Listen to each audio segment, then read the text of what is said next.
everyone, and welcome back to another episode of the MXGP Podcast Show. Although it's only been a couple of weeks since we last recorded, that was a rider interview, and therefore there's plenty to discuss over the next hour or so, as we've now had a couple of pre-season races. Hurlings on Honda and Gajser on Yamaha is a familiar sight already, and we'll get into everything that we've heard.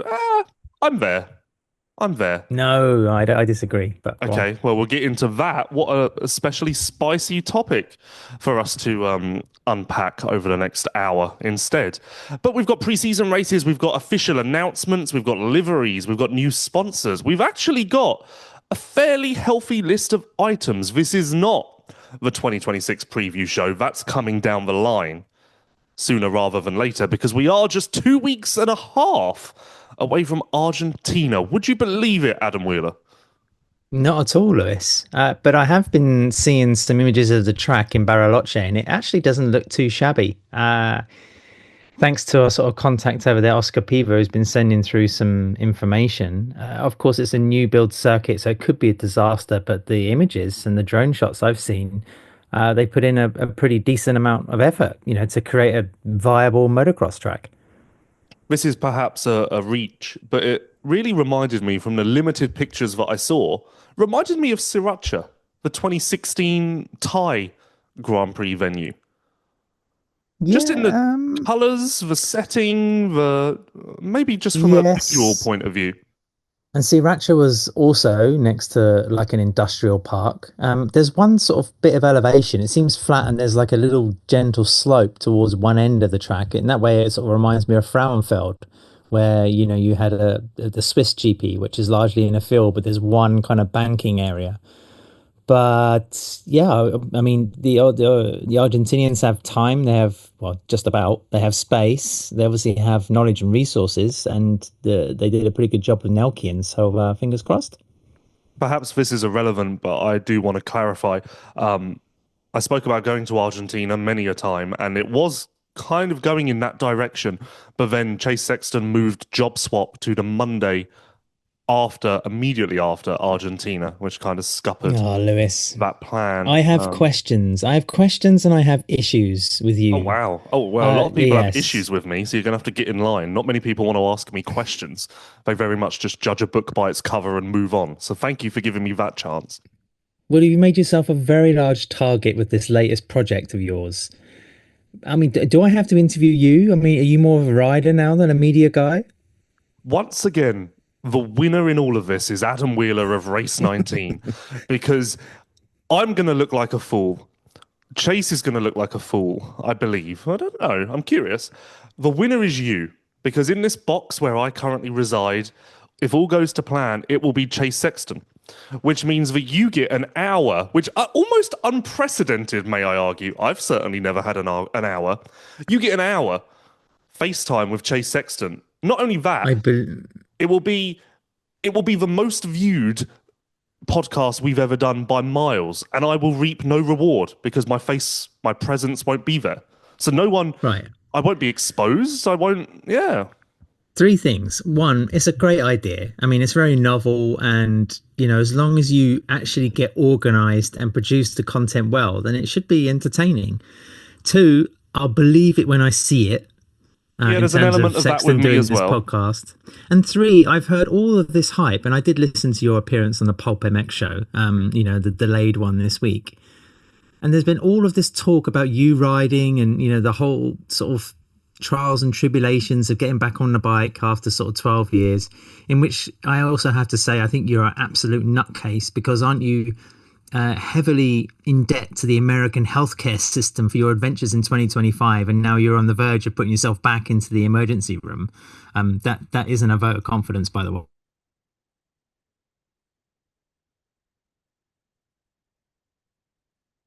And you're getting some sort of insight into the training, but then what exactly is he doing? What aspects of your job is he going to be taking part in?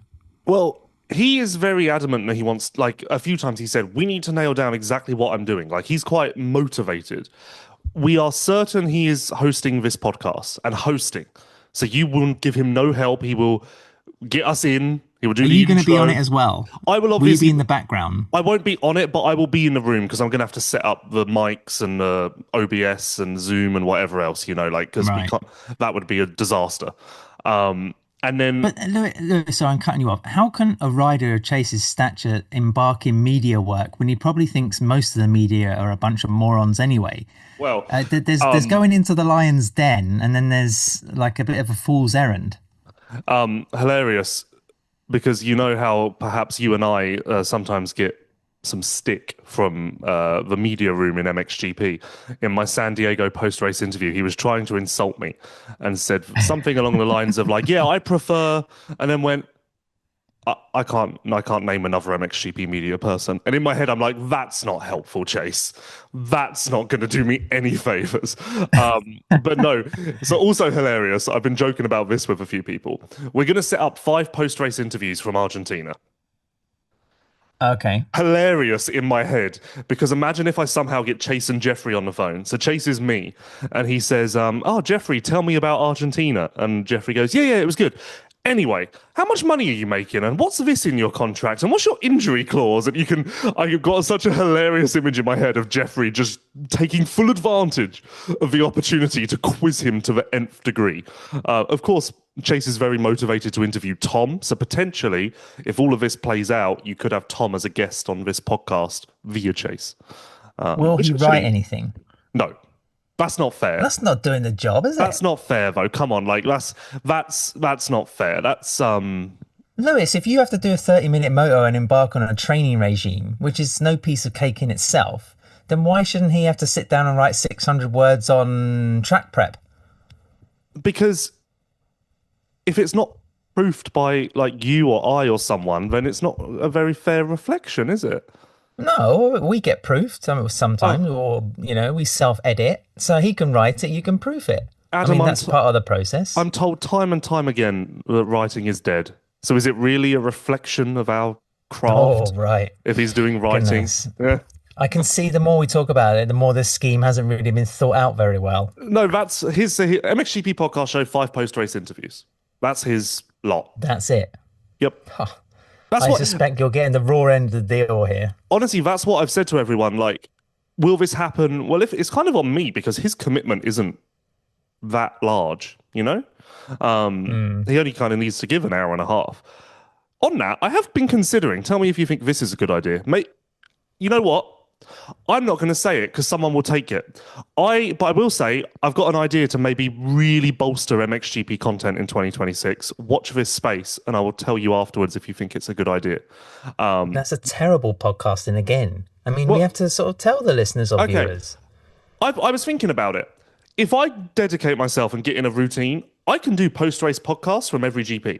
If I have a rotation of like Ben, Vlanderen, Jonas, Sewer, Hurlings, yes. I could easily have 6 or 7 riders who I'm like, I just need 10 minutes on the phone. You can be in an airport. It's not on video, so like you can be in an airport, you can be driving. Let's just figure this out. I could quite easily do like 45 minutes of post-race podcasts every GP, right? Well, you say print is dead. I would argue that these post-race podcasts also have very limited value because they date extremely quickly. And if you haven't really seen the race and you're not talking about, you are talking about certain lines or sections or doubles or triples or whatever, then it's also quite irrelevant. So I think, no, I disagree. Post-race things. Because when I was doing those at MX Vice, a lot of people told me they would never watch the race and they would watch the highlights and then use the interviews to kind of plug the gaps. It would kind of make the picture, if you will.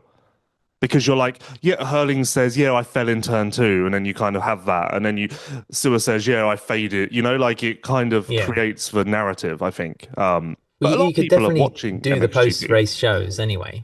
I personally don't think they're all that good. I mean, I never listen to them because I haven't seen the race and I don't have the context. But I think you could do it. Well, it's just to be honest, they're not really about the race either. It's mainly like, I made this setup change. Oh, why did you do that? I was sick this week. It's not so much about the race, it's more about the context around the race. And of course it would be great for this podcast because we would have even more information. I mean, I guess it's all information I get privately anyway, but yeah, I don't know. I was thinking about that. It would just require some organization and some buy-in from the riders. But I mean, I can get Ben and Vlander and Jonas and Sewer on the phone in a heartbeat.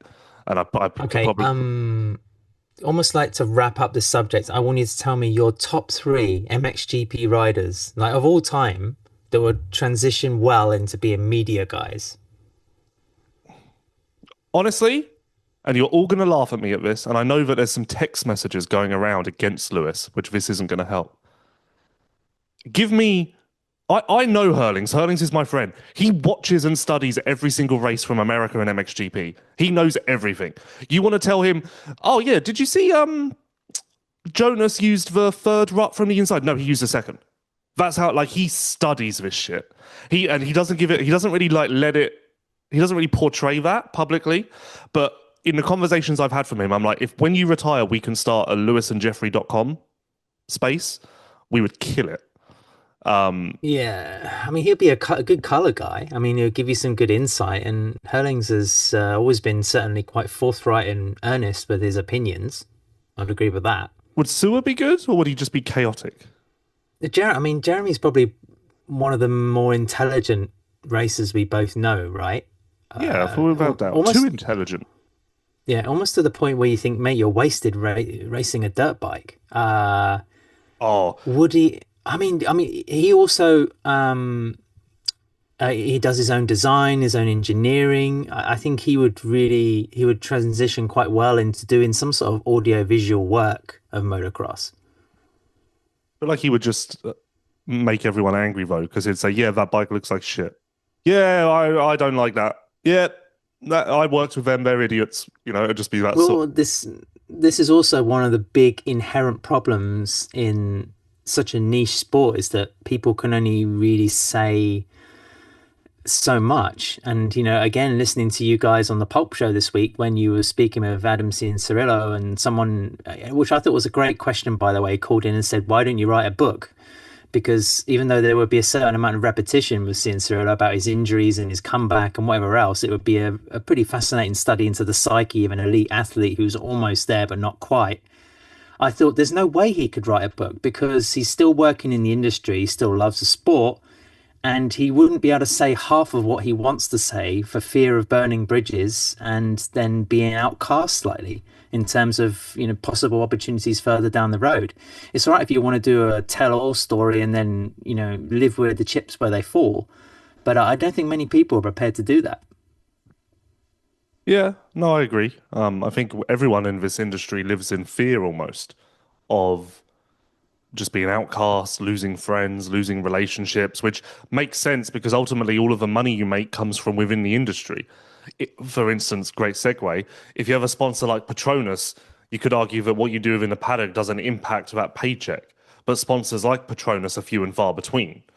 And therefore, you make the Fox guy mad, and then the Fox guy tells the A Stars guy, and the A Stars guy is like, "That's not cool," and then the A Stars guy tells the Gurney guy, you know, like it Yeah. spreads that easily. I mean, and there's a big difference between saying to Fox, your boots are, for example, like terrible, they're crap, they're falling to bits, and then coming out and telling a journalist, you know, these are the best boots I've ever worn. I don't think there's anybody really doing that.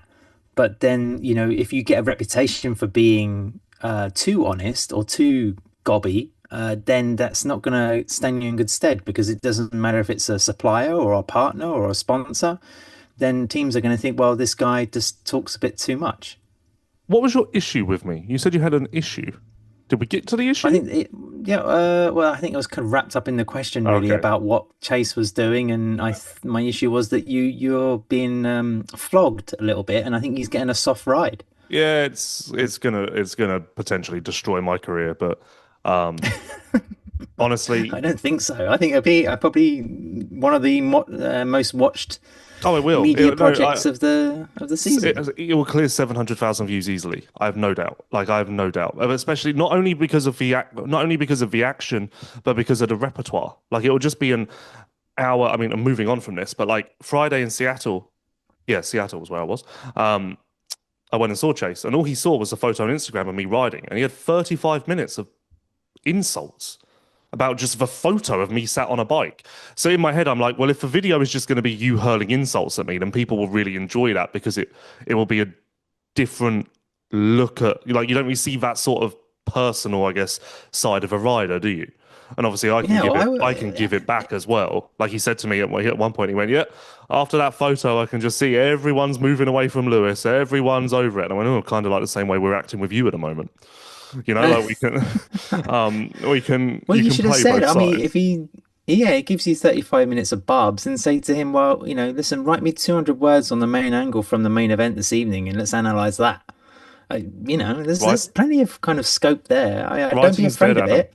Writing's dead. It's not, Lewis. Come on, don't offend me on our podcast. I'm trying to. I mean, I'm trying not to offend myself, to be honest. What other riders would be good in the media? Yeah, well, Billy McKenzie, British fans and MXGP fans of sort of noughties and teens decade racing remember him. He was always pretty good with design.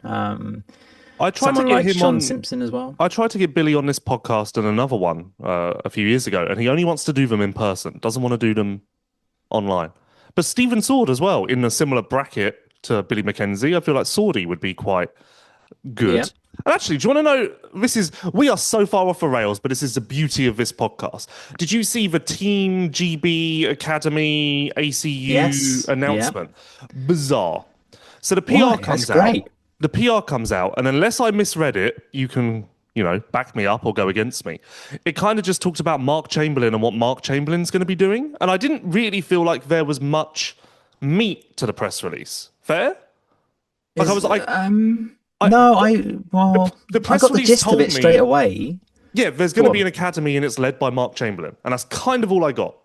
And there's going to be more unison between Team GB MXON and Team GB Junior World Championship and Coupe de l'Avenir.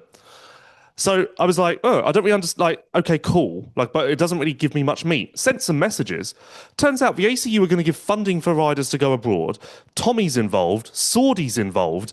And I'm like, where the fuck was this in the press release? There's your headline that there's funding and Tommy and Swordy are involved. And that just wasn't even mentioned. Like, I was so confused. Because again, if that's in the press release, I'm immediately in. But instead, the press release kind of left me a bit like, what are we doing? Is this not just a job for Mark Chamberlain? Like, it almost felt very self-serving.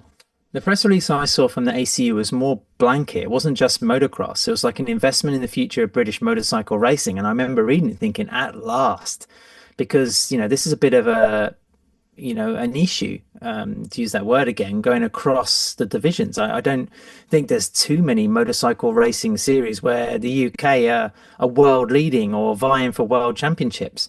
Apologies if I'm making some glaring omissions there, but it's certainly the case in road racing. And I think it's Tim Lightfoot, who's head of the ACU, to have sort of, I don't know if this is his initiative or it's something that's been in the pipeline for quite some time, but the news that the UK is actually going to invest in developing young motorcycle racing talent, I thought was fantastic and long overdue. It's something Spain had been working on for decades with their federation program, with varying degrees of success. But it's something that's greatly needed. I just hope it lasts long enough and has enough funding to really make a difference. Yeah, I agree on all points. But again, that just wasn't clear. So the press release I read was on the British Championship website. So presumably it's just the ACU one. And I actually did the Command F function to make sure that I'm not going batshit insane.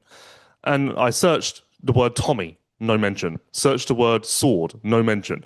Searched the word funding, no mention. And I'm like, this is all, I don't know if that's not meant to be out, and in which case I sincerely apologize. But yeah, I'm like, that's the point to celebrate. You've got the former GP winners, the best riders, the best. I would argue Tommy certainly is still our most recent best hope of a world championship. I would argue that of the group of Nunn, McKenzie, whoever else, Sword was the top of that, wasn't he? I would argue. Yeah, it was the pre-runner to Tommy's arrival. What, in 2006? I mean, Stephen was fighting for a world championship in 2004. I think that maybe a lot of people, I mean, maybe it's just the way I grew up and that was sort of my formative years. But I kind of look at the era as like, yeah, Sword, Mackenzie, and Nunn were all the same. But in fact, they actually weren't. Sword was, as you said, No, a very real title contender. yeah, I think it was a golden age. I mean, I think that period you had Mackenzie, you had Nunn, you had Sword, you had Searle, you had Simpson. Goodness, who am I leaving? Even people like Elliot Banks Brown popping up, and sort of just having some very tasty races and looking fantastic on a bike. Now, I think you'd sort of just for one or two of those type guys, you'd like slay somebody. It's the thing we were kind of banging on from a like a British perspective, Lewis, but I think it's important for motocross fans to realize that this is something. These are schemes that Spain have had, that France have had, that other national federations have Italy had, has and some it's sort, don't yeah. they? Germany, I think, have one. Italy even have kind of these strange scholarship programs through the police force, the Famia d'Oro. That's why you saw sometimes the likes of Alessandro Lupino, I think even Tony Cairoli at one point racing in this purple gear Yeah, that Valerio says Lata Fiamme still on. does. Okay, well, there you go. I mean, that's all backing from a government institution to practice elite sport at highest level, and it's kind of there's lots of it in Yeah. road racing too. So the Brits have finally got their shit together. Now, I'm certain I'm wrong on some elements of this, but the Italian way of doing it wasn't it a case of for someone like Lupino who isn't earning the money perhaps to have a full-time crack at this, he would be paid a salary from the Italian police, and in the off season he would have to work X number of days as a policeman, right? Is that sort of the gist of it? I'm not too sure about that. I think there was some sort of affiliation. I think he also had access to facilities and the usual kind of resources that people get. I mean, for example, here in Spain, to enter, say, like the fire brigade or one of the national police forces, and there's quite a few of them, the entry level is really quite high in terms of the criteria for the exams you need to pass physically, mentally, psychologically. And once you're in, as a civil servant, essentially, then you get sort of access to quite a decent infrastructure to, I don't know, keep your conditioning. So I think that was also part of it. Yeah. But yeah, it was just, I mean, I spoke to someone who was involved and they were even a little bit like, hold on, we've got all of these grand plans that are quite exciting for British motocross. And the PR's kind of just shunned them all in favor of Yeah, just, but more details will come out. But the important thing is they're doing it. yeah, no, I think it's important for everyone to know that there's more there than, Yeah. I mean, ultimately it was a hollow Easter egg of a PR. Need that rich, creamy filling to really That's why engage. written text is important, Lewis. You Yep. have to do it well. Imagine if Chase Sexton was writing press releases. You're really adamant about this, aren't you? Really? Um, if Chase goes missing, we know Adam's got him tied up somewhere, making him write in a basement about essays. So where do you want to go next? We can do well, speaking of PRs, announcements are semi-relevant. Should we do the Honda HRC Petronas announcement PR? Of course, the livery leaked a couple of weeks ago, and I know who leaked it. I know where Ground Zero was. I'm very curious to see if Honda do anything about it. But a lot of flack has been given to the look. It's certainly different. I think, well, you would know more about this, but to my understanding, the massive Honda across the rad shroud, the blue rear end, is kind of a uniform Honda look across all two-wheeled motorsports. And that's why that's there, correct? I don't know how much of it is cast in stone that they all have to carry that livery, but then of course making it more uniform is like you say part of the look. I think it was also on the Dakar bikes, the rally bikes. But there's a guy, Taiichi-san, who's head of the MotoGP program now and quite high up in the managerial positions in HRC, and he oversaw the MXGP program for over 10 years. Of course, he still does from that elevated HRC role. So, perhaps he has some say in this uniform look. I put the image on my X channel as soon as it came out, Lewis. I don't mind it. I mean, there were so many messages of people hating it, but I think the side number plate could be an issue. I understand people probably don't like that because let's face it, the front number plate usually gets covered in shit up from the first or second lap. it's going to make identifying riders a little trickier until they pass you and you can see the number on the back. But I thought, the presence of Petronas, the presence of Monster for HRC, probably outweighed the cosmetic look of the bikes. I think it's pretty important that you have backers like that. Yeah, Petronas is a massive deal for the sport and for HRC, and massive applause to everyone who got that deal done. It's great to see. And a fan who was in support of the look tweeted me with this take, which I actually really liked and supported. He said that the HRC bike looks like the Formula One version of a motocross bike, which is true to a degree, and also makes me want to support it more because if we're going to get more supporters, more sponsors, more backing, then more bikes are going to have to look like this. It's all very good and well and good having an orange bike with massive Red Bull logos on it, but you would hope that one day there will be another sponsor like Apple or whoever who put in similar money to Red Bull, and then they have to shoehorn an Apple logo in there as well. And maybe it does start to look a little more chaotic to the sleek, stock looking bikes that we've had for so long now. Yeah, and let's be honest, there's not really much real estate on a motocross bike or a dirt bike, is there? And by the time you have Tom Vial or Ruben Fernandez or Jeffrey Hurlings throwing it around, you're not really going to see it. I don't think there was a need for so much uproar. I just think it's, like I said, it's a bigger deal that these brands are coming to MXGP. I like the fact that I would almost be more against this new look if it had happened a year earlier. But I like the unison of all new look, all new sponsors, all new riders. It just gives it more of a fresh start, Whereas if it was still Tim and Ruben, I think it would be a little bit more flat. It almost fuels the excitement for this new era, in my opinion. I don't know. Did we talk about this on the last podcast? But HRC, are they probably the most powerful team now in MXGP? Yeah, just we did, by actually. virtue of the. Yeah, without doubt, I would say. I mean, look at even the fact, I think Petronas alone kind of bumps them up in the hierarchy, let alone the riders and whatnot.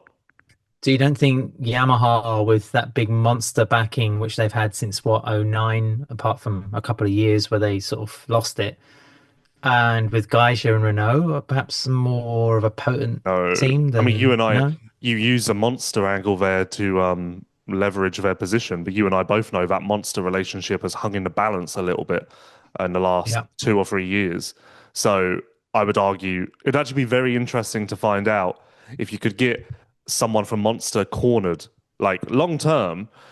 Is HRC your golden goose, or is it still Yamaha? I would bet it's now turned to HRC a little bit. And of course, it's almost history repeating itself because Monster was Kawasaki forever. And then Yamaha came into the fold and started to become the golden child. And now Yamaha is almost in the Kawasaki position. And HRC is in the Yamaha position as the new shiny toy. But don't forget Triumph as well. Triumph and Monster back 2. Oh, they've lost it. Oh, well, they were though. Yeah, that That's was what I gonna mean. that was gonna be my next. Not to take us away from HRC because there's more to say, but Triumph title sponsorless now. No Monster, which is a surprise. We know that Monster were mainly involved because of the past relationship with Thierry and Vince, who previously ran Kawasaki and were or are now running Triumph. That's why it was an MXGP only deal and not a global thing. I don't think Monster were ever fully in on Triumph globally. It was more just a past relationship commitment, which goes back to actually what we previously said about how the industry is so self-serving. But Yes. I think it's quite, I don't want to say damning or concerning. I don't want to use either of those words, but that sort of bracket that Triumph has lost title sponsors. If anything, they should be on the incline, not the decline sponsorship-wise. Yes, and I mean also Monster kind of everybody's got their cap out, right? And it's just a case of which party gets the favoring nod for Monster on almost like a bi-yearly basis. The association with Yamaha was the touch point for MXGP. It disappeared, it came back. Like you say, you referenced Kawasaki, whereas in recent years they've tended to favor more kind of personal deals, I would say, with Kawasaki athletes such as like Gautier Paulin, and of course, Roman Febvre right now. But yeah, it's a hard one to say, Lewis. I am a little surprised. I mean, I know that HRC were changing their policy somewhat in, wanting to attract athletes, which meant they were softening up on the fact that they could have different energy drink sponsors. But the fact that they've gone all in with the Hurlings project on MXGP, they've been sponsoring Rally to quite a significant amount for some years now.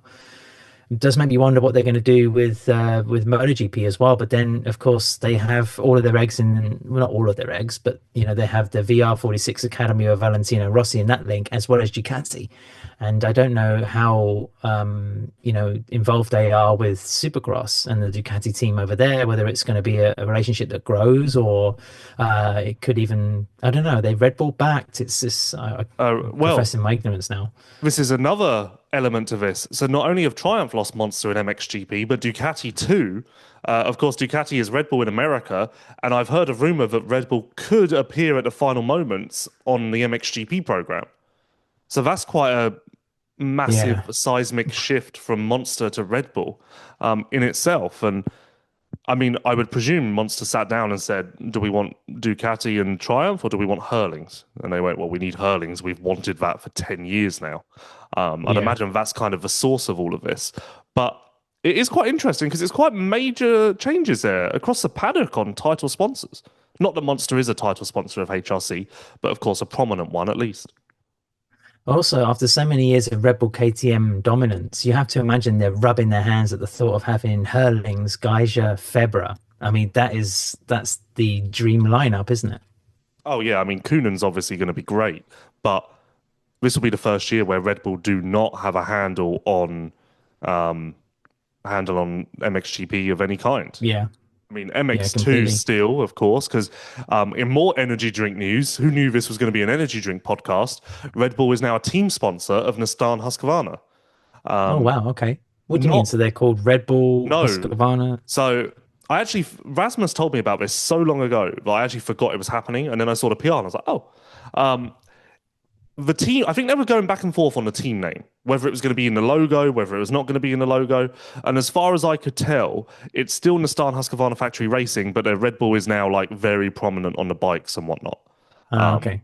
Which makes sense. I mean, both of their riders were Red Bull individual athletes. You can imagine the team being a little bit like, hold on, everyone in this KTM group is getting a bit of a Red Bull pie except for the team. So it makes sense. And while I would say Monster, coming as close to locking the 2026 MXGP titles they ever will in terms of having that sort of all-star lineup, the Red Bull guys have three young guns that could really sort of upset the apple cart. There you go, one big fat cliche. With Coenen, Adamo, and De Wolf, I watched those guys go. Just to clarify, the team is still just Nissan Husqvarna Factory Racing. So no Red Bull in the team name, but that is not reflective of a lack of commitment from Red Bull. Red Bull is very much the title sponsor. I think Red Bull's never really been about that. They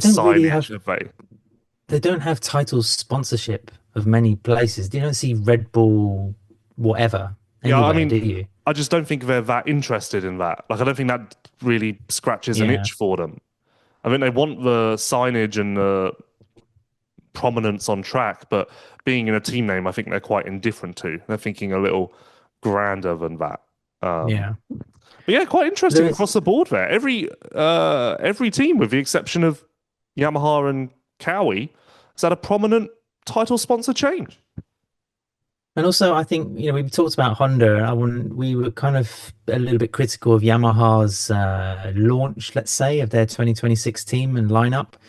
And I saw a video that I thought was really good about Tim Gajser and his sort of first foray with the YZ450F and the testing and the racing that led up to the appearance in Sardinia. I thought it was really well made, and I thought Tim came across very well, was very honest, and I think it was, what was it called? Isn't like Inside Line or something? If you just look at Yamaha racing on YouTube, you can find the MXGP clip. But I thought it was, the kind of stuff I want to see from, a star name like that actually joining the team. Yeah, they do. It's almost like a vlog, isn't it? Of sorts.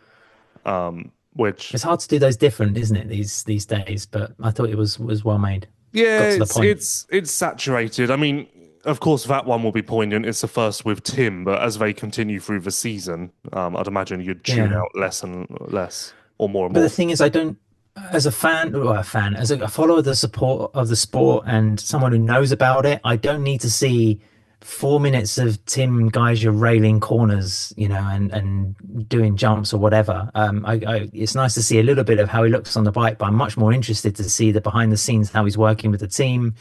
You know, some of the staff he's taken with him to HRC. Didn't really know that until I saw the video. That's the kind of insight that I want. I don't need to see Tim, we've been watching him since 2014, riding over and over and over, on a crappy sort of in wintry conditions. I want the juice, the good stuff.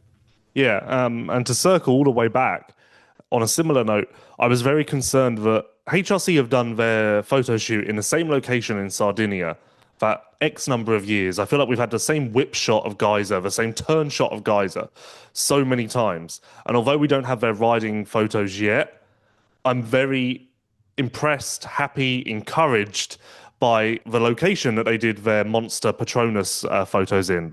Rooftop with white floors and Was it? walls and whatever It looked else. like the bottom of it looked like a drained swimming pool.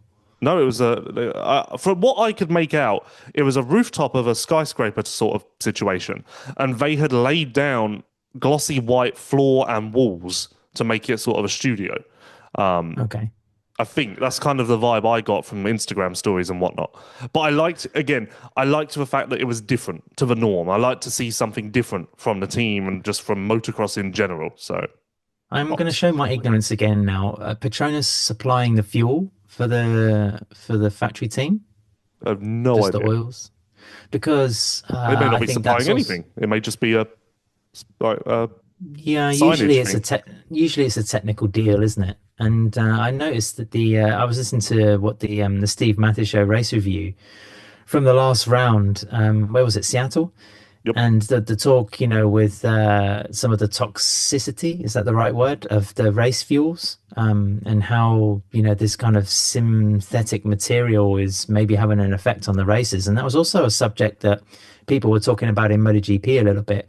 I don't think it's the case this year, but Rebel KTM had backing from Mobile One, so Exxon, quite a prominent American fuel brand.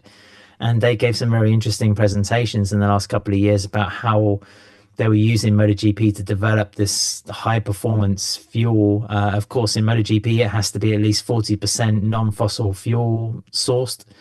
I was trying to look a little bit into the MXGP regulations before we came on the pod, but ran out of time. But that's also something I think, we need to look at a little bit more. And I hope HRC's experience of Petronas is beneficial, because my experience of dealing with them in MotoGP, when it came to their presentations and their staff and whatever else, I found them a bit sort of fickle, because they were certainly all in on helping one of the prominent satellite teams there that were Yamaha back, but then suddenly, after 2 to 3 years, they're like, right, buy her off. And you're like, oh, okay. Whatever. Isn't this supposed to be a technical investment towards the future? Yeah, I mean, in contrast, of course, they've been linked with Mercedes in F1 forever, as long as I can certainly remember. And I guess it depends what they're looking to get out of motocross, which is kind of where I'd be, and perhaps I should have looked into this. That's what I'm most curious about. Like, how would this deal have come about? Were they looking for a space in the sport? Is this a HRC wider deal, and just motocross was kind of like a place to put them to appease a term of the contract?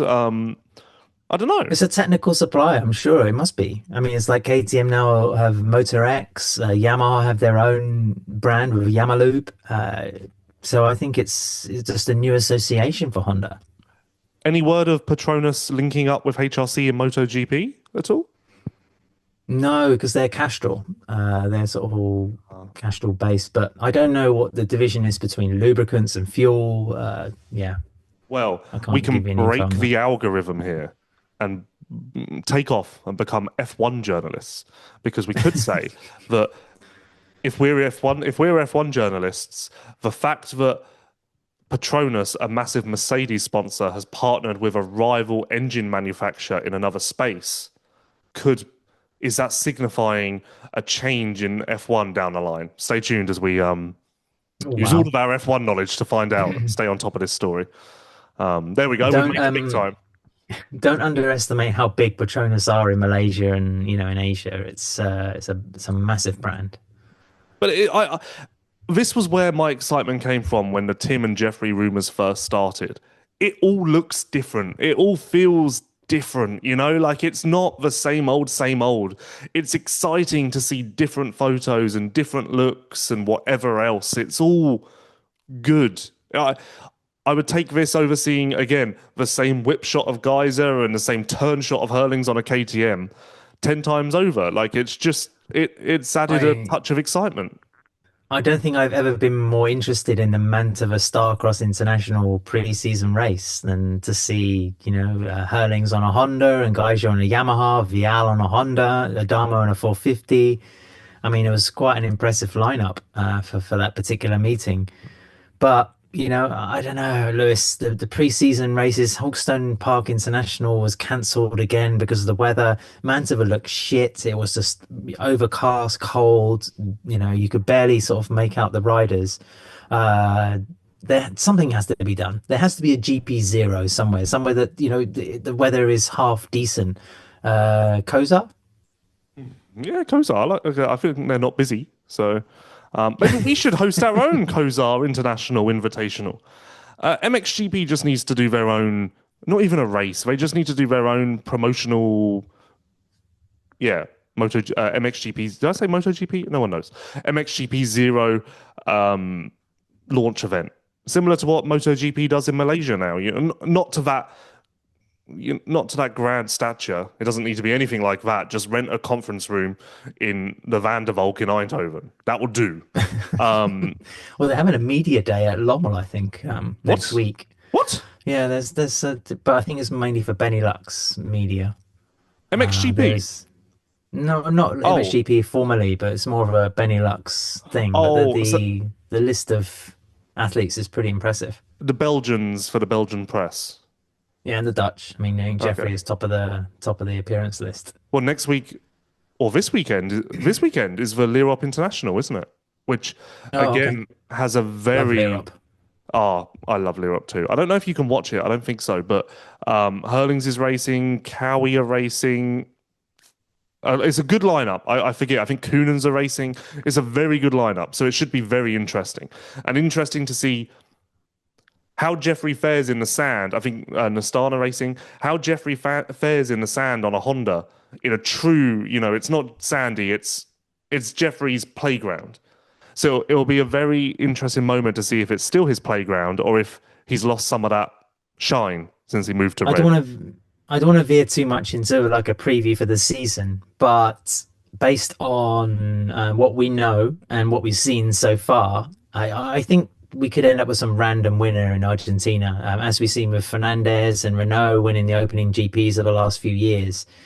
But I still think, for me, Gage is looking a little bit more comfortable on his setup at the moment. Perhaps that is recency bias with the result coming in Mantova.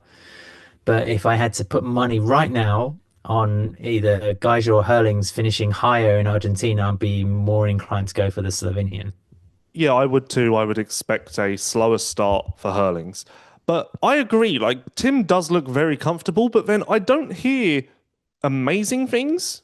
Like, someone who was at the Mantova Starcross, where Tim went 1-1-1, said that he was solid but not spectacular. And I seem That's to the be point of a getting preseason race, right? I guess, but I seem to be getting that feedback from many different areas, which I think is Tim's MO, isn't it? Like, um, he's kind of become the consistent force, like Yeah, well, rather big than, time. which is good, I guess. Yeah, but So also, well done, what Tim. you don't want him to be flying at fucking Mantova. You need him to be flying by sort of round 5 or 6, and Well, also that's the basis of his build up into building a championship. um, before we move on to someone else who's flying, do you want to use this as a launch pad to talk about the Yamaha story that you published on Race 19? Well, that was a chat with Hans Korvers but he basically confirmed that Yamaha needed to have an overhaul, not just in terms of what they wanted to achieve from motocross, but how they were organized. And it was great. I mean, Hans is always like a very honest speaking, give it to you straight person. That's why it's good to talk with him. And he, doesn't beat around the bush. He says it how he sees it. And, he still believes that there's more to come from Maxime Renault. And he believes that having Gajser next to him, to be honest, Renault hasn't had too many other teammates that have comprehensively put him in the dark in terms of results. I mean, Jeremy has achieved more consistent results than anybody Well, in MXGP. But but this is the thing. Even when Jeremy was there and outscoring him, Yamaha very much treated and told Renault that he's the guy. You're our yeah, man. Even if the results didn't reflect that, that was part of the reason why Jeremy left, because it was very much the Renault show.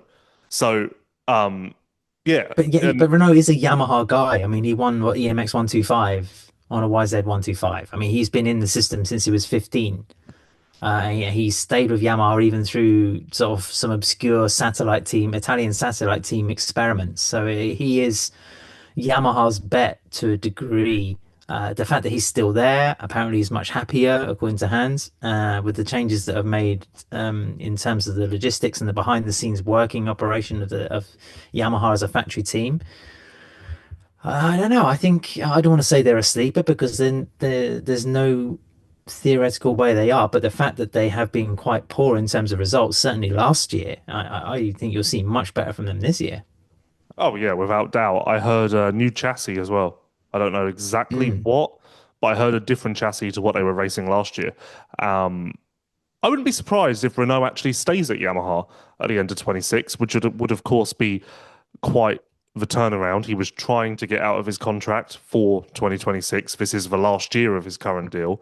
But there isn't a lot of room in the paddock. Everyone's now in the midst of multi-year contracts. So I wouldn't be surprised if he just kind of settles down, unless, which is a brilliant segue, the Coenens just Wait, announced. Oh, that's it. Yeah, that was one thing I wanted to sing. KTM have made some contract announcements, but we also, before we get to that, let's maybe bring up another piece of news that came out of MXGP we're talking about Gajser and how he builds like a championship campaign. MXGP now, of course, is just 19 rounds as opposed to 20. And that slot, was it round six that was due to happen at the end of April, the TBC?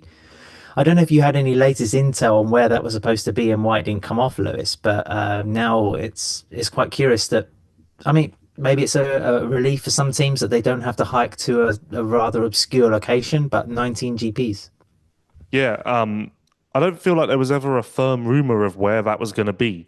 I think there was talk of a second Spanish round in Madrid. I don't know if it would have been into Xanadu again, but that never really got off the ground. Like I never heard anything serious about that.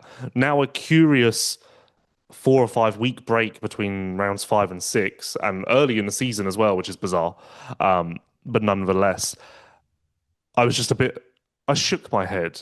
I shook my head, Adam, when MXGP announced this, and like calendar update with flame emojis in the caption, and I'm seeing the flame emojis, and I'm like, where's the announcement? Where's the announcement? Like, what have I missed?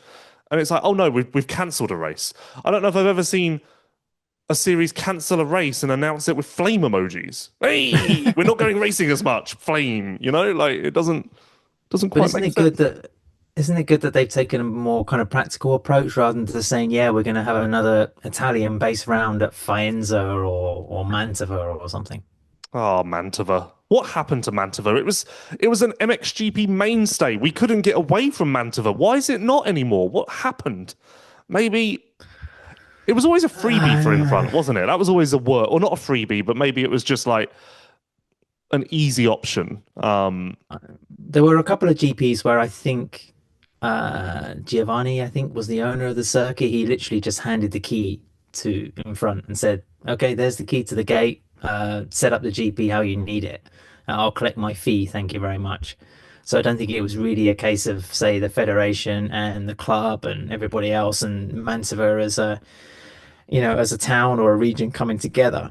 But I mean, what I kind of liked about Mantova was the setting. and coming into a circuit that's somehow smack bang in a park in the middle of quite a prominent town in central Italy was quite impressive. That duty will be going to Montevarchi, for the first time since 2004 or five. It was only with that description that I've just realised there are some parallels between Mantova and La Capelle Marival. Yes, yeah. Yeah, Good shout. I've never put those two together. But Some yeah, so people will say, is it suitable? Should an MXGP or Grand Prix be held on a pokey circuit where logistics are a problem, parking, access, whatever else?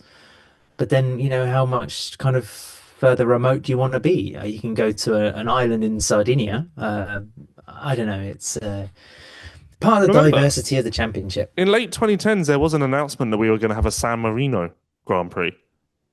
San Marino, was that it? Is that the Italian island? The other Italian island? You mean you got Sardinia or No. Sicily? What's San Marino? Where have I just pulled San that Marino from? is like I'll get my terms right here. It's like a province in north, hold yeah, on. like sort of Hold on. northeastern Italy, Rimini, around Okay, there. well, maybe young Lewis didn't. Yeah, MXGP officially set for San Marino. Well, maybe young Lewis wasn't very good with his geography because I was told that's just like an island. So No, I thought, it's not an island. well, okay. Well, no one knows. You're thinking of Sardinia or Sicily. They're the prominent Italian islands. Honestly, it's so fun. It's so MXGP to look back. So to find this, I googled MXGP of San Marino, and I've been taken to a press release on the MXGP website, and the photos are like what look like government officials signing contracts in some grand ballroom, and it just never happened, and never been mentioned again. Like even the PR even says the 13th round will be like it's so specific. The 8th and 9th of July, it will take place in Boulder's What year? Verona, 2017. And take place where? Bold Asaruna. Oh God, right up. Asaruna. Hold I'm on. not sure there's been a San Marino GP for like 25 years. It says the closest would 2000. be. There we go. Yeah, I mean, I think Fermo was maybe the closest, but that's still on the Adriatic coastline, but not really in the San Marino province. Yeah, I'm an idiot. I'm looking on the map. Yeah, the track is literally just in Italy. Why did I I mean, think? for US listeners, watchers, I think the equivalent would be like having a Grand Prix of Texas. It's like not quite a state inside Italy, but maybe it is. I don't know how they define it. I'm normally quite good at geography. I'm quite disappointed in myself, but then again, who cares? Moving on. That can be our KTM, random. Coenens, Yes, Wagenfelder. that can be our random tangent that didn't need to be talked about, but we somehow got onto the subject. So potentially the one place for Renault in the MXGP paddock for 2027 could be KTM because the Coenens just announced a multi-year extension, and people in the American paddock say that there are accelerators in their current deals that say if they hit them in 2026, they have to find room for them in 2027. Like there's no way for KTM to dance around it. There's no way for KTM to put it off. They just need to find a way to shoehorn the Coenens in, which looms large because Plessinger's on a 1-year deal, Prado's on a 1-year deal, so like this impacts quite a lot. You could see one of those or one of these riders in Husqvarna colours as a result. But I presume you know the person who wrote the PR. So what do you know about this Coenens situation? Pretty much what you said as well. But the Coenens have made no secret of the fact they want to come to the US. When they ride in Supercross at the end of 2025, were they in California for a couple of weeks? Yep. So I don't know if they looked any good or what the sort of verdict was from that trial, but yeah, they've signed this deal, which gives them a bit of leeway. But then that's also nothing new. I think did Marvin Musquin have the same thing? Or I mean. You can take examples like I think Tyler Rattray won the championship. I actually jumped out into PC, so that's not a good example. Funny you mentioned that Tommy because Searle, before you mentioned Rattray, he came to mind for me as it's so weird that of all the riders, he was the one who didn't go to America with KTM just because he was such a KTM guy, more so than Marvin, more so than Kenny, even more so than Tommy. And yet and he was so public with his desire to go to America, and it's weird that never materialized. Yeah, I don't think Red Bull KTM were really in a position to accommodate him at that point. And it was at the True. end of '08. So Tommy was in was it '08? Yeah, Tommy I think went the in '09 deal, to Muscle Milk KTM. yeah, and at the end of so I mean, Red Bull KTM were even worse state, I think, at the end of '08. And I remember the deal coming together at the Nations that year in Donington Park. So I think, Tyler made a plea to Pit Byrus saying, it's pretty much my dream to head to the US. He had the offer from Mitch Payton, of course, to ride a PC, and then that was done. But then I believe there have been other precedents in sort of Red Bull KTM or in that Austrian framework where there is flexibility to move. I mean, Prado as well, I think, had a deal where if he wanted to jump out of MX2, he could go straight to the US. He even had like in the end, I think it ended up being a little bit of a rod for his back, but he had a deal with KTM where he could drift into any particular team or setup, and he was free in terms of his gear. So if Red Bull KTM in the US were running Thor, he would be able to suddenly become a Thor athlete, or if he could, race, I don't know, in Australia or MXGP in their Alpine Stars, then he had that kind of, he was a KTM guy rather than a brand guy. Yeah. No, So, it's going to be interesting to see how this plays out. And again, I think I've said this before, but one of my questions is, so if Lucas hits his accelerator and Sasha doesn't, what happens? Like, is it in the contract that if one of them hits the accelerator, then they both go? Is there a chance that they're split up? I mean, that would be the point of confusion for me. yeah, because the family are like an ironclad unit, aren't they? Oh And I yes. think also compared to maybe last year where they were working quite a bit in Italy at some points, they're more now going to be based in France. So that'll be interesting logistically for the Ducati faction of Yeah. Red Bull KTM. What do you know about that? I've not heard about that. No, just where their base of operations is going to be. But Like near then, Bud or that's nothing. I don't know where they'll be stationed, but it was nothing unusual because Lagenfelder was based more in Germany last year when he was working with Ducati. So it just means more logistic organization for that side of the factory team. But yeah, Lewis, I mean, what are they, 19 years old, the twins? If Sasha Coonan wins the championship at Canto in MX2, whereas Lucas gets injured and needs another attempt on the 450. I mean, it's a really pertinent question, but I think they're going to do, regardless of what happens, they're going to go as a unit with their father Rafa as well. I'm sure you'll find out all about it. yes. For what it's worth, I kind of feel less confident now that Kai de Wolf will go to America. So any concerns about MXGP losing all talent, I think right now I would hedge my bets that Kai will stay in Europe. So I think it's only the Coenens that will be lost, mainly. Well, 2027 could be the Wolf, Adamo, and maybe Lagenfelder. I mean, if Lagenfelder wins the MX2 Championship again, he has to move, and he's just re-inked with KTM as well. That was actually going to be one of my next points. Quietly, the this man is flying if of the off season is Andrea Adamo, and his results in both Alghero and Mantova somewhat support that. Maybe not the results per se, because there were some things that happened, crashes and whatnot. I think a mechanical at one of them, but the lap times and the showing, the eye test, I am slowly finding myself quite curious and quite excited to see what Andrea Adamo is going to do in 2026. But also his riding style would adapt, would lend itself more to more power, the bigger bike, the inertia involved with the 450. I think it'll be good. I think he'll surprise quite a few people.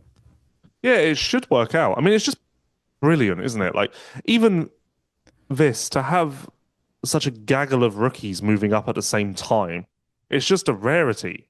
Tom, Kai, and Andrea at the same time is a treat. And it's especially a treat when you still have Jeffrey and Tim and Roman, and especially a treat when two of those are moving teams. It Yeah, really is. and Simon, he doesn't have to go up next year, right? I mean, I think he still has one more. He could race one more year in MX2 if he wants to. What, no matter if he wins or not? Oh, and if he wins, he has to. Yeah. But in terms of hitting the age ceiling, Oh, okay. Yeah, yeah. No, yeah, I believe so. I would be surprised if it's otherwise. But yeah, Simon, so maybe. Simon should win. If he doesn't win, it will be a bit of a disappointment, a bit of a I black don't know. mark on his record. Can Liam Evans step up a little more? He I would showed he like can do that. the consistency as well. I think it might just be it might be a nice battle between those two. I would really like to see Liam Evans pull it off, or at least be in the picture more so than he has been in the past. Because Yeah. great story, great guy. It would be Stay cool. healthy. Stay Yeah, healthy. that would be, and that kind of makes MX2 a bit of a poorly positioned series because you've got Simon, who's a proven champion, you've got Sasha, who needs to stay upright, and you've got Liam, who needs to stay healthy. So when the two main contenders for the championship, those are their headlines, it kind of does take a bit of a steam out of the preseason hype. But then you have to look at who's coming up, who's going to be adapting a little bit more to the 250. That's also quite interesting. There's going to be a couple of names, isn't there? Yeah, Valan always has some hype. And Duanson, who's What, riding pretty SS24? good. Yes, on the MX2 bike. Someone like Mark Antoine Rossi, didn't really get a shot of Rebel KTM due to that ACL injury, I think it was. But he I'll can tell you ride a what I bike. struggle with, really struggle with. I can't get Marc Antoine Rossi and Ferruccio Zanchi apart now. One went to Maddie, one went to Ducati, and for the life of me, I keep getting confused who went where. Zanchi is Ducati, right? It feels like MX2 is more of a harder reset to gauge. I don't know. It's just because That's no one also cares. where the age rule is, so controversial, and you sometimes you shake your head at it. But you have to admit, when you come to look at the 2026 MXGP lineup, you're like, great. Yeah, but it's not really age rule influenced. Adamo's case, Adamo's gone up early, hasn't he? I'm almost certain. no, I think he had to move up this year. I I don't think think so. Kai could have done one more year, right? Yeah, I think I'm pretty. Yes. I'm fairly certain that Kai and Adamo could have both stayed down, Oh, okay. I and thought it's only Andrea had to Tom move. that had to have moved up, and obviously that was partly influenced by him being in America. Um, and that's what I've always said about the age rule. The best riders are out of the MX2 class by that number anyway. That's just the Yeah. way it goes. If a talent like Kai or Jeffrey or whoever else is still in MX2 by the time they get to 23, then that's a problem. It really No, is. but it is. I've said before many times. I'd like to see it pushed up to 25 because then it does give you a little bit of leeway. Say Marc Antoine Rossi lost the whole season because of injury, and that puts a certain pressure on. And you can't all be a Cam Roxon or a Jeffrey Hurlings or a Sasha Coonan, nailing GP wins when you're barely out of your teens. Yeah. I mean, even Tommy, obviously Tommy's MXGP career versus MX2 was quite different. And you would argue that if he wasn't bumped up, maybe he could have won because Jeffrey got injured the next year and missed some races. But even Tommy has admitted that he probably was going to move up anyway because it was Yeah. time. So, the age rule is always going to be a source of a contentious point with some of the lower riders, like a Boutron, who kind of was just trying to make his way. But it the basic thinking behind it is somewhat correct, and that's What the about it's time. riders that have been biggest victims of moving up because of the 23 age rule? Jeremy, No, Max. no. You don't think? Why? I mean, Max Anstey could have won a world championship yeah, possibly if he'd stayed in Anstey MX2. Anstey was unfortunate because he was the same age as Jeffrey. So for him to have to leave MX2 at the same time as Jeffrey is unfortunate. That isn't ideal. Why Sewer? Jeremy Sewer had to move But why? Why would that have been just because if he'd stayed down he because, would have yeah, I mean, what year did he move up? 27, 2018? 18. Right. In 2017 was second to 2017, Jonas. But in yeah, 2018, if he was still in MX2, he would have had to battle Jonas and Prado. So yeah. like it wouldn't have got easier. It would have actually, in fact, got harder. Because But he 18, probably wouldn't have been on a Suzuki. He might have been on a bike where he could actually get a start and fight with them. no, I don't think so. Actually, no, he wouldn't have That's been, would he? Because Suzuki was gone. It's an artificial lever, and when many riders' careers are quite organic in terms of the space and the time they progress, that's the frustrating thing. And somebody like Coonan can jump into MXGP and be the youngest ever Premier Class GP winner at 18 years of age, because he's ready to do so. But then somebody else, just pick another name off the top of my head, Glenn Coldenhoff or Jake Nichols, just need a little bit more time to progress and find the opportunities they need to achieve the results they're capable of. Well, one of those riders was never going to find any opportunities. Um, Not Glenn. I like Glenn. Um, Glenn's got his on Glenn. We should probably give him some attention for his new European racing team setup that he's just announced, GCR Racing, to help him do some preseason races, some Dutch Masters. He wants to do a GP. It's just his own privateer European base, so he can race on his Brazilian off weekends. I think he's, in fact, is doing Lear up as well on a GCR Yamaha. Also, quite funny, I thought about this. When Glenn first went to Yamaha, it was such a disaster. Everyone was talking like couldn't get on with a bike, hated the bike, and now it's somewhat his bike of choice because he was. I don't know the exact semantics of it, but he was talking to KTM in Brazil. I don't know if the money for Yamaha was what influenced him, but the fact that if you had said in 2020, was that when he went to Yamaha? 21? 20? He won for Gas in 2020, so it'll be Oh 21. yeah. Okay, if you'd said in 2021 when Glenn was really struggling with the Yamaha, Mantova again, second round, I think he was like 18th straight up. If you'd said that he'd still be on a Yamaha 7 years later, 6 years later, no one would have believed you because it was. And I think he was a bit frustrated as well because certainly on my part, I think I hinted that the team had signed him for his professionalism and his ability to develop a bike and bring a team together.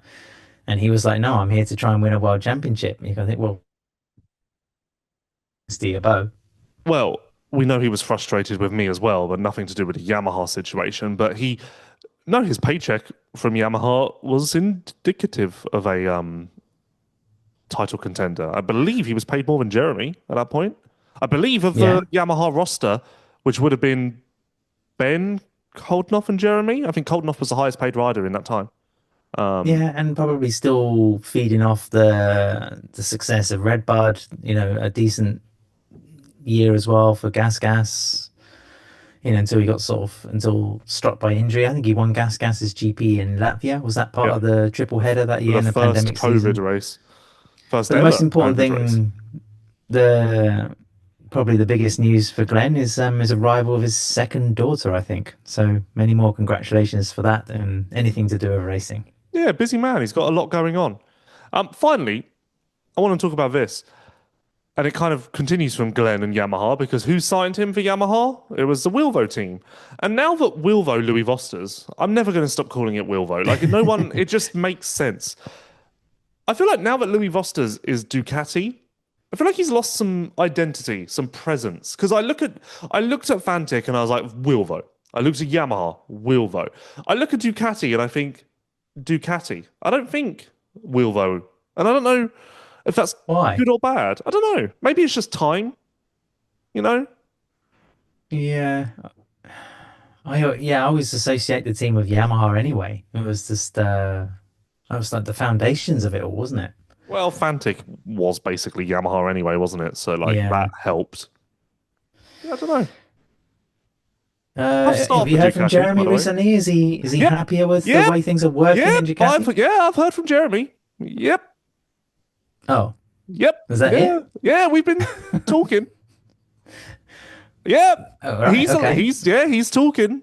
Yep, Okay. yep. He's a happy bunny. Yep. He's well. He's good. Probably won't see him on a podcast anytime soon. Huh. Why Yeah. has he been silenced? No. Just, I mean, I think I'm gonna silence him. Um, Right. yeah, he's well. We're on to Lewis, Argentina. Can I bring up one more topic before we sign off? I don't know if you've seen, but the last 24 hours in the world of MotoGP have been somewhat controversial because one of the best racetracks on the calendar, Phillip Island, which hosted the first Australian Grand Prix in 1989. And to be honest, in terms of infrastructure, it's probably one of the most basic circuits in MotoGP. There's not much there at all. It's like a protected space. It's a good 2 hour drive from Melbourne, quite isolated. And the Australian Grand Prix Commission also organised the Formula One Grand Prix in Melbourne. Always stick it at the end of October. So it's on the worst possible climate conditions. Anyway, they've lost the Grand Prix after this year. And for 2027, the Australian Grand Prix is going to be run on a inner city park complex where the old F1 used to be in Adelaide. And so, of course, the hardcore fans and people who know the sport and people who appreciated Phillip Island as one of the best racetracks are up in arms. And seen as a little bit of kind of indicative of Liberty Media's influence that they're taking this Grand Prix more into a city centre setting. And I just wondered, what would be maybe the equivalent in MXGP? Which track have you sort of seen in the past, or is there a beloved circuit that vanished, maybe for political or financial reasons? And has there ever been any tracks coming in where you think, well, there's one obvious reason why we're here? Well, the timeline doesn't quite match up the same, but the first thing that came to mind was swapping, and there were some other tracks in there, so again, it's not perfect, but going from Belpuig to into Xanadu, or Talavera de la Reina, I guess would have been more recent, to into Xanadu. And I loved into Xanadu. I was into Xanadu, if you will. But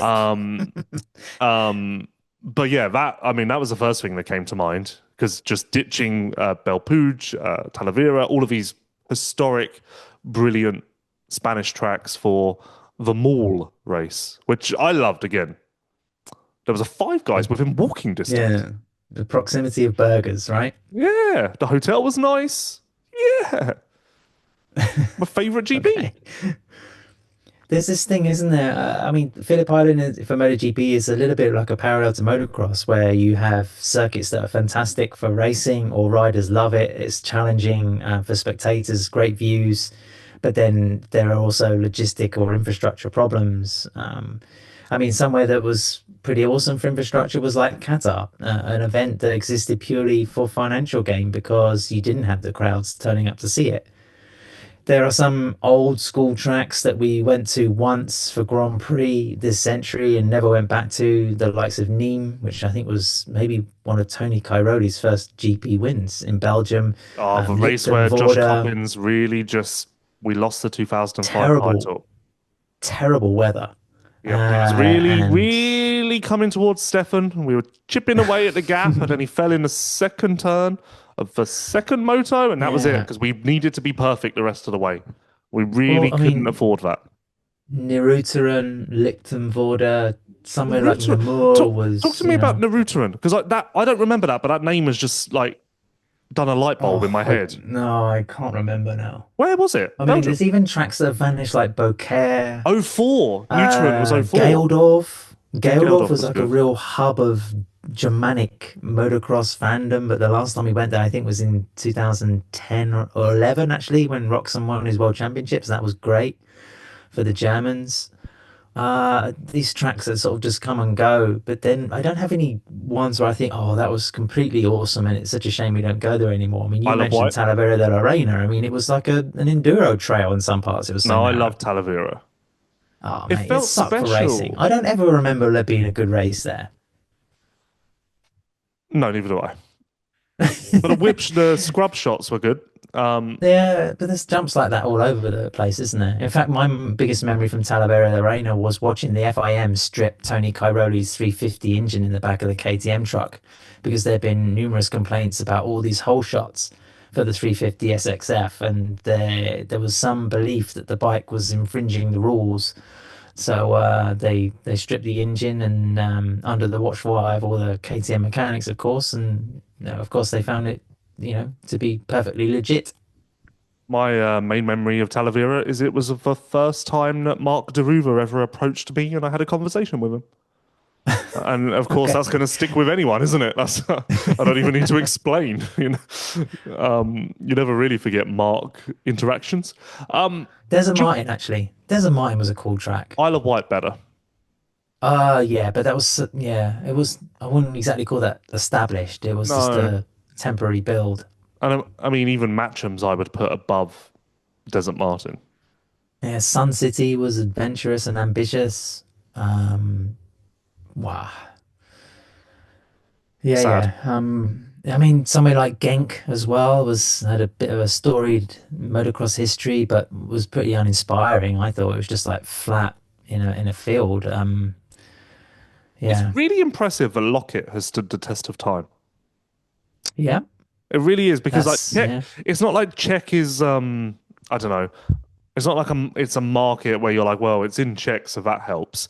And it's very similar to a lot of those tracks you mentioned. Like for me, Geldorf and Lockett have similar negatives, you know? Um, Mm. it's not like the infrastructure is great. I mean, the paddock is spacious and there's some gravel and whatnot that helps. But like for parking, I'm mainly thinking of parking B. And the media people now are going to be hollering and cheering that we've mentioned that. Yeah, quite surprising that Lockett has stood the test of time. But Lockett is a great example of a track that's really devoted to the sport. They caught a lot of government and council support as well, and they invest a little bit in the structure that they have. So I think it's quite a good example of a well-run motocross enterprise, existing as a Grand Prix. And the same, I think, applies to Kegums, which I only have to mention. It's going to make you smile. Oh, just Kegums is beautiful. And I met the man. I met the man. I met him at You're Ironman. famous there now. I'm surprised you're not doing Honestly, the PR for the circuit. it's me and Jonas in hand. We are Latvia's great hopes. Once again, to bring this all the way back around, so MXGP have just posted on Instagram announcing the ACU Team GB structure. And again, Okay. it just says introducing the structure of the. And again, why is MXGP posting this? It's irrelevant to MXGP. We've got so many problems. We Why need is British riders, MXGP? Lewis. Okay, we got problems. But anyway, Team GB will be strengthened in 2026 with the official British Junior Motocross World Championship and Motocross of Nations teams coming together under a new combined squad led by Mark Chamberlain. Cool. Hey everyone, Tommy's involved somewhat, Saudi is involved more so, and there's funding. Those are your headlines. That's the headline. That Maybe it's not official yet. Well, in which case, I'm sure that I'm really going to have to do a lot of phone calls. I think you need to write the next press release. But like this, I don't understand. Like, hey everyone, I've got an announcement to make. I stubbed my toe earlier. Oh, I also won $1 million. But I stubbed my toe. Like that's kind of that's kind of the vibe I'm getting. Like you're like, wait, what? No, the other thing's more important. Speaking of important things, do you want to sign off by explaining race 19?